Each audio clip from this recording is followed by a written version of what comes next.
বান্দরবানের লামা থেকে যুক্ত হচ্ছেন সহকর্মী মোহন ইসলাম। মোহন, আমরা যেমনটি জানছিলাম লামায় যে 5 জনের মৃত্যু হয়েছে তাদের দাফনের আনুষ্ঠানিকতা সেখানে চলছে। এর পাশাপাশি একটু জানতে চাই যে সেখানকার পরিস্থিতি এখন কেমন দেখছেন, আর এই 5 জনের মৃত্যুর পর ঝুঁকিপূর্ণ এলাকা থেকে মানুষকে নিরাপদে সরিয়ে নেওয়া হচ্ছে কিনা, প্রশাসন কি বলছে?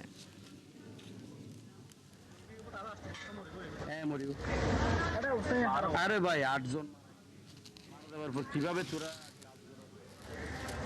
ভারী বৃষ্টি 8 জন মারা যাবার পরও পরিবারের স্বামী স্ত্রী এবং এক সন্তান এবং অন্য পরিবারের শুধু স্বামী স্ত্রী এই 5 জন ভূমিধসে মারা যান এবং তাদের কিন্তু আজকে যে মাত্র দুপুর 2টায় সে জানাজা শুরু হয় এবং জানাজা শেষে কিন্তু তাদের দাফনের জন্য নিয়ে যাওয়া হচ্ছে। আপনি দেখছেন যে অনেক অনেক 2টি মরদেহ এখানে রাখা হয়েছে, বাকি 3টি নিয়ে যাওয়া হয়েছে। পর্যায়ক্রমে আসলে সেই মরদেহগুলো দাফন করা হচ্ছে এবং আমরা দেখছিলাম যে স্থানীয় মানুষজনের মধ্যে এক ধরনের শোক স্তব্ধতা রয়েছে, আতঙ্ক রয়েছে, যেহেতু এখানে ভারী বৃষ্টি অতিবৃষ্টি হচ্ছে, ফলে ভূমিধসের ঘটনা এটা তাদের কাছে মনে হচ্ছে একটা স্বাভাবিক।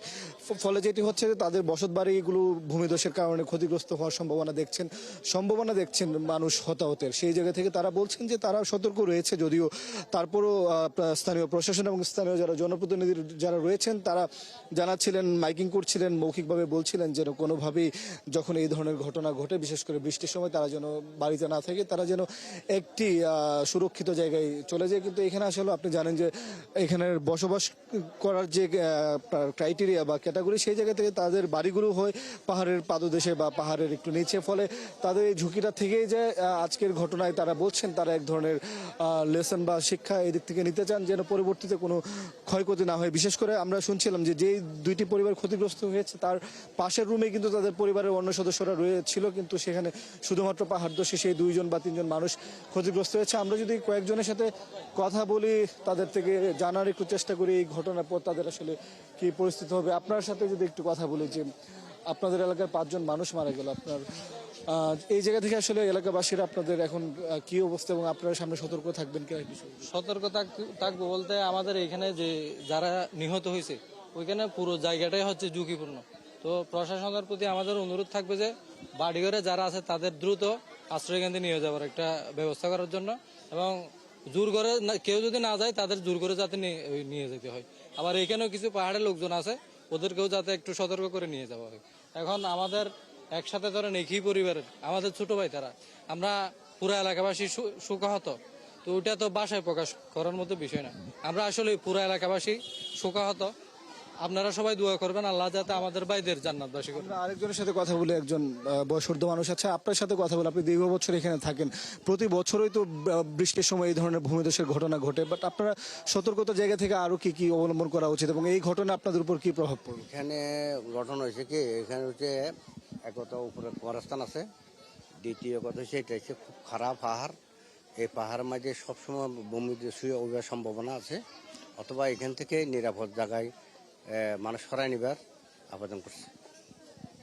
অতিথি শুনছিলেন, স্থানীয় মানুষজন কিন্তু বলছিলেন যে এখানে কিছু ঝুঁকিপূর্ণ পাহাড় রয়েছে, ঝুঁকিপূর্ণ জায়গা রয়েছে, যেখান থেকে যদি বাসিন্দারা নাও যেতে চায় তাদেরকে যেন জোর করে হলেও প্রশাসন বা প্রশাসক সরিয়ে নেওয়া যায়, সেই বিষয়ে তারা দাবি করছিলেন। মোটা দাগে বলতে গেলে এই 5 জনের জানাজা সম্পন্ন হয়েছে, দাফন কিন্তু অল্প সময়। মোহন, আপনার কাছ থেকে আমরা জানছিলাম সেখানকার এই মুহূর্তের খবর। পাশাপাশি দর্শক, আপনারা এর আগেই জেনেছেন যে চকরিয়ার পাহাড় ধসেও কিন্তু 2 জনের মৃত্যু হয়েছে। আমরা কক্সবাজারের খবরও নিয়ে নিতে চাই। আমাদের সাথে সেখান থেকে যুক্ত হচ্ছেন আরেক সহকর্মী তারেক হায়দার। তারেক, যেখানে পাহাড় ধসের ঘটনা ঘটেছে এখন সেখানকার পরিস্থিতি কেমন দেখছেন জানাবেন, এবং একজন তো গুরুতর আহত ছিলেন, তার অবস্থা সবশেষ খবর কি আছে আপনার কাছে?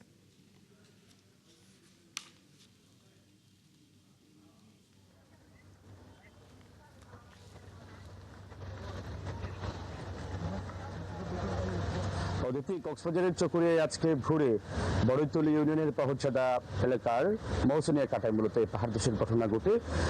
একজন শিশু আর একজন কিশোরী দুজনেই ঘটনাস্থলে নিহত হয় এবং স্থানীয়রা উদ্ধার করে।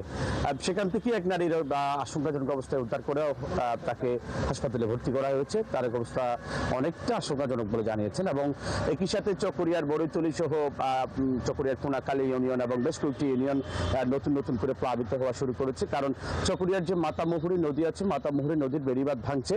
মাতামুহুরী নদীর বেড়িবাঁধ ভেঙে পেকুয়ায় কিছু পানি প্রবেশ করছে, কোনাখালীতে প্রবেশ করছে এবং বড়তলিতে প্রবেশ করছে। একই সাথে পাহাড় ধসের ঝুঁকি তো এখনো রয়েছে, ভারী বৃষ্টি থামছে না, কক্সবাজারে রোদের দেখা নাই বললেই চলে। ফলে রোহিঙ্গা ক্যাম্পে ভারী বৃষ্টির প্রভাবে পাহাড় ধসের ঝুঁকি বাড়ছে। আমরা সেই খবর পেয়েছি। কক্সবাজারেও পাহাড় ধসের ঝুঁকি আছে। আজকে রাত মধ্যরাতে মহেশখালীর কালারমাঠ ছাড়ার সেখানেও পাহাড় ধসে একটি টিন শেডের বাড়ি, মূলত সেমি ফাঁকা বাড়ি একটা ধসে গিয়েছে এবং সেখানে ব্যাপক ক্ষয়ক্ষতি হয়েছে, যদিও সেখানে হতাহতের কোনো খবর পাওয়া যায়নি অদিতি। এবং কক্সবাজারেও প্রশাসন বেশ কয়েকটি আশ্রয় কেন্দ্র খুলে রেখেছে, সেখানে চকরিয়াও আছে আশ্রয় কেন্দ্র, কক্সবাজারেও আছে। তবে পাহাড়ের পাদদেশ থেকে সরানোর জন্য প্রশাসন খুব বেশি তৎপর হয়ে পড়েছেন। কেউ কেউ সাড়া দিচ্ছেন, আবার কেউ কেউ বাসা অর্থাৎ তাদের ঘর বাড়ি ছেড়ে আশ্রয় কেন্দ্রে গেলে ঘরের মালামাল চুরি হওয়ার ভয়েও তারা অনেকে ঘর ছাড়ছেন না। এই নিয়েও মিশ্র প্রতিক্রিয়া আছে অতিথি। এখন কক্সবাজারে বলা চলে যে সকাল থেকে ভারী বৃষ্টি হচ্ছে এবং চকরিয়া, পেকুয়া, নদীতে উখিয়ায় আবারও বন্যার আশঙ্কা করা যাচ্ছে। পাশাপাশি আজকে খবর পেয়েছি কুতুবদিয়ায় সবচেয়ে বেশি বৃষ্টিপাতের রেকর্ড হয়েছে, আমরা সেই খবর পেয়েছি অদিতি। তারেক, আপনার কাছ থেকে আমরা জেনে নিচ্ছিলাম কক্সবাজারের খবর। ধন্যবাদ যুক্ত হয়ে মুহূর্তের খবর জানিয়ে দেওয়ার জন্য। দর্শক, আমাদের সাথে সহকর্মীরা যুক্ত ছিলেন পাহাড় ধসের নানান খবর নিয়ে।